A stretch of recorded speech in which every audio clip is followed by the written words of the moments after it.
Bienvenue, chers internautes,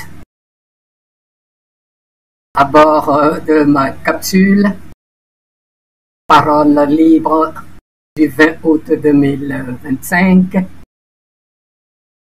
et toujours dans la thématique rupture à tout prix. Il va s'agir plus particulièrement de financement du terrorisme. Sans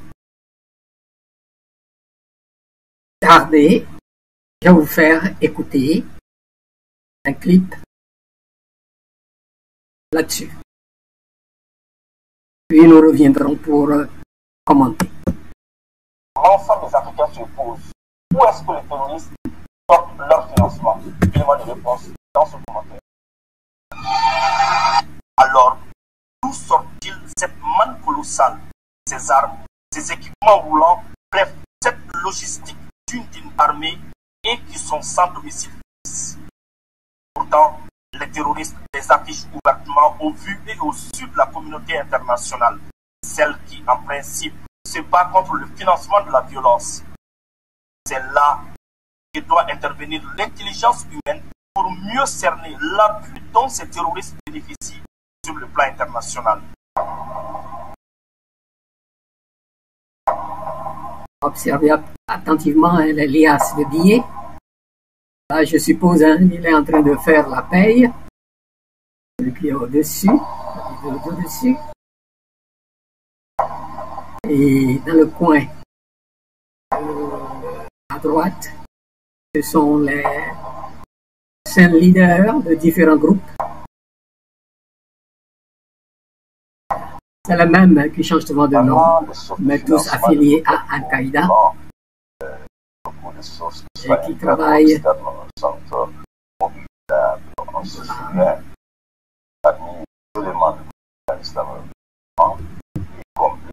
certains éléments de l'expression saharaui ont récemment séjourné en certains week-ends. Au retour de ce voyage, on a constaté sur une patrouille des FAMA de déplacement. Donc naturellement, l'hypothèse d'avoir des États qui seraient à l'origine de ce sont explosives. L'autre élément important, lorsqu'on regarde un peu l'alliance du Sahel, il y a quand même, ces États sont entourés par endroits par certaines sortes de voisinage qui ne seraient pas patrouille en déplacement en termes à pied. Donc d'avoir un environnement aussi hostile, soit naturellement le radicaux violents, non seulement avoir ses voisins, les armes aussi peuvent provenir de ces mêmes États. C'est là on peut aussi, sans hésitation, ajouter cette récomposition en termes de géopolitique, même la géostratégie à laquelle nous assistons. Rappelons quand même que 3 États aujourd'hui sont en lutte avec un certain nombre de puissances occidentales, en l'occurrence puissance, n'hésiteront pas, sans aucune forme de considération, des moyens pour lui. Bien. C'est donc 3 minutes 10 secondes, cet élément. Et la partie vocale en dehors du présentateur habituel de l'ORTM, l'invité que nous avons vu là, donne quelques explications avec sa voix qui était peut-être pas audible pour tout le monde, mais en gros il dit ceci, que les origines, ma foi, de financement sont à la fois externes et internes. Interne, c'est lié plutôt au trafic de la drogue, ce sont des choses, et trafic des armements. Bon, nous le savons aujourd'hui que pas mal de l'arsenal destiné en Ukraine se retrouve dans le Sahel. Bien. Donc, cet élément apporte, le témoignage de cet élément apporte la confirmation. Et aussi, bien sûr, de sources extérieures. Ça, c'est connu. Quand on tient compte de ce qui se passe dans la vallée lac Tchad, entre le Tchad et le Niger. Eh bien, la plupart des terroristes sont formés là-bas par la DGSE, par les services secrets de l'Occident en particulier. Ils les équipent directement, soit par des largages d'armes la nuit, et ils les équipent également, ils les financent également par des largages de billets, des liasses d'argent, particulièrement beaucoup plus en CFA. Le CFA, comme nous le savons tous, est fabriqué à Chamalières, en France, depuis 1945. Le CFA est une sous-monnaie qu'on a imposée aux pays francophones d'Afrique. Et on le sait, ils sont beaucoup plus actifs dans les pays francophones parce qu'ils ont de l'argent pour dépenser, pour acheter, pour recruter, pour payer les combattants. Malheureusement, nos jeunes délaissés dans l'arrière-pays des pays de Sahel sont la proie aux recruteurs de tous ces groupes qui s'en vont se former au Moyen-Orient, ont des attaches avec le Moyen-Orient ou le Proche-Orient, Al-Qaïda, c'est le cas. Ils sont Jénim, l'État islamique, ils prennent différents noms et ensuite ils viennent essaimer comme des abeilles la plupart du territoire en dessous du Sahara. Bien. Et vous avez vu ces lasses de billets. Les billets ont l'air vieux, d'accord, mais l'important à retenir, c'est ceci.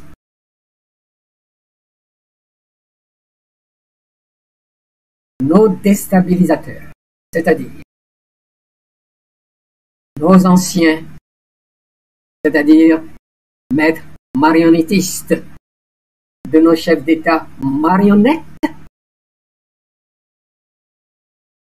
C'est très facile pour eux. Ils prennent du papier, ils impriment l'argent, ils leur donnent et puis ils mettent dans le circuit. C'est tout. Et ils ont beaucoup d'argent. Vous avez vu leur coffre-fort, hein? Leur coffre-fort, ce n'est pas grand-chose, c'est juste sous des tentes. En plus de cela, ils leur donnent des informations sur la position, le positionnement des troupes régulières d'un certain nombre d'enclos. Donc, il n'y a pas que les pays, les 3 États de la Confédération du Sahel, le Bénin par exemple. Ils sont intervenus par 2 fois cette année pour surprendre les bases avancées de la lutte contre le terrorisme à la frontière Bénin, Haute-Volta, Niger, ce qu'ils appellent PAC W ou il y en a d'autres. Et puis ensuite ils ramassent tout le matériel, ils s'en vont. Bien. Ce qui veut dire qu'ils sont aidés également par les renseignements à partir des satellites. Bien. Et aussi, ils savent exactement, ils ont des téléphones satellitaires, ils reçoivent les informations où les largages sont faits, que ce soit de l'argent, que ce soit du matériel. Voilà. Si j'insiste là-dessus, c'est parce que ces derniers temps, avec l'offensive médiatique de la France déstabilisatrice, de France 24, RFI, avec leurs associés BBC, de Deutsche Welle, de La Voix de l'Amérique, que Trump a fermé, et beaucoup d'autres radios, même nationales, tous les pays environnants, qui ne sont pas sur la même longueur d'onde que ces 3 États du Sahel, eh bien, semblent nous faire croire qu'ils s'équipent à partir du matériel qu'ils prennent sur les troupes ou sur les forces armées nationales de ces enclos territoriaux. En partie, c'est vrai, pour ce qui s'est passé au Bénin, quand ils attaquent les postes isolés, etc., ça arrive. Mais le gros de leur matériel, ça vient du trafic des armes et ensuite largage par les pays occidentaux comme la France. Les États-Unis, avec l'Africain, l'Italie et tous, ils sont impliqués dedans. La drogue, les armes, tout ce qui est illicite circule dans cette zone. Et comme ces pays avoisinants de la Confédération du Sahel et du Tchad ne sont pas très en phase avec la politique du pays, ne sont pas très en phase, certains même, ma foi, ont des prétentions de jouer au rôle de grand frère, l'Algérie par exemple. Les Sahraouis de leur côté ont des problèmes avec le Maroc. Ils s'en vont se ravitailler en Libye. Tout le monde sait la Libye depuis plus de 10 ans, quand Sarkozy et Obama sont intervenus pour créer ce qu'ils ont créé, pour les larguer donc sur les pays du Sahel. Heureusement pour nous que depuis des années, le travail de prise de conscience, d'éveil des consciences et de mobilisation a commencé dans ces 3 pays du Sahel. Et les populations savent où se trouvent leurs intérêts et n'hésitent pas à appeler leurs forces armées, à les aider à faire en gros leur révolution. Et c'est ce qu'ils ont commencé. Et maintenant, ils sont impatients, ces populations sont impatientes d'avoir leur monnaie. Bon, sachant donc ce qui se passe avec les largages, ça s'est passé en Guinée. La France a imprimé, au début, quand Sékou Touré donc, a pris sa décision à créer la monnaie guinéenne, elle est venue faire des largages de billets guinéens pour donc créer une crise artificielle monétaire, donc la Guinée a souffert pendant un bon moment. La même chose, peut-être, pas peut-être, certainement, nous devons faire attention à cela dans le Sahel. Oui, nous sommes impatients. À commencer par moi, je me pose la question, qu'est-ce qu'on attend? Je fais comme les populations, impatients. Mais il faut prendre toutes les garanties nécessaires avant de lancer cette monnaie. Déjà, bon, il y a notre banque d'investissement qui est créée pour les 3 pays, pour faire des achats groupés, etc. Ils peuvent aussi procéder par nature, d'accord, mais dans la mesure où nous sommes habitués à la billet-monnaie, avant qu'on ne puisse parler de Bitcoin ou de ceci, de cela, nos populations sont habituées à manipuler les monnaies et les jeter. Donc, nécessairement, nous ne passerons pas cette nouvelle monnaie que nous appelons de tous nos voeux du Sahel. Mais il faudra prendre les précautions nécessaires pour que ces billets ne soient pas facilement copiables ou falsifiables. Et il y a des monnaies dans le monde avec différentes attaches électroniques et autres qui ne sont pas faciles à falsifier. Il faut donc créer notre propre monnaie. Le CFA, quoi qu'ils disent, quelles que soient les réformes qu'ils font de BCA ou de ceci, on transfère notre argent du trésor à tel endroit, notre or, on n'en parle pas, parce que aussi nos devises étrangères, qu'ils ont accumulées depuis des années, qu'ils font fructifier pour eux-mêmes, tout cela est là. C'est certain, ce n'est pas encore rapatrié sur le continent, même s'ils ont fait des réformes. Ils ont même essayé entre-temps de prendre le nom ECO pour l'Afrique occidentale, de nous subtiliser cela. On parle de plus en plus de la monnaie qui va commencer, d'accord? Mais tout ça, c'est bien beau. Mais les 3 États du Sahel, on en a assez des subterfuges, des ruses, de l'arnaque